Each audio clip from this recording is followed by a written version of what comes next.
This is the Voigtlander 50mm F1 Nokton. First released in 2022, this is Voigtlander's most current take on a large aperture 50mm lens. Voigtlander has released other wide aperture 50mm lenses in the past with mixed reviews. So this lens, coming in at a relatively higher price point of $1,800 promises better performance than its predecessors. Without a filter and a back cap, it comes in at just over 480 grams, and with its hood on, it comes in at 512 grams. Amongst the thickest lenses that I've ever seen on an M-mount system, it measures just over 7.3 centimeters wide and is 5.5 centimeters without its hood on. And with its hood on, it comes in at just under 7.5 centimeters tall. Here's just how big it is compared to a roll of film, a deck of cards, a Canon DSLR, and a Pentax 6.7. Here's what it looks like when mounted onto a black paint Leica MP. And while this lens is large, it's quite short, so it comes close to the camera body, just like the Canon 50mm F0.95 lens. And now with its hood attached.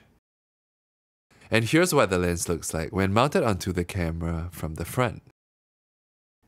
And here's what it looks like when mounted onto a silver chrome Leica M2. When mounted onto the camera, this setup comes in at just over 1 kg. But because this lens is short and it sits into the camera body, its balance actually feels really good, like a really dense and almost compacted setup. Here's its size in comparison to the 50mm F1.0 pre-aspherical zoom lux. And with their hoods on, they're a similar height, but the Voigtlander is much thicker. And now, in comparison to the 50mm F1.2 Nokton reissue. And finally, the 50mm F1.0 Nokton.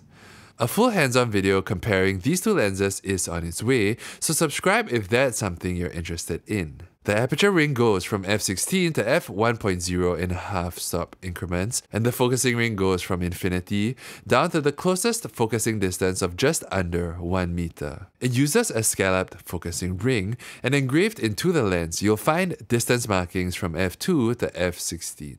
Its physical styling is very similar to other Voigtlander lenses, like the 21mm f1.8 Ultron and the 35mm f1.4 Nokton as well, and they all feature white and red text engraved into the barrel.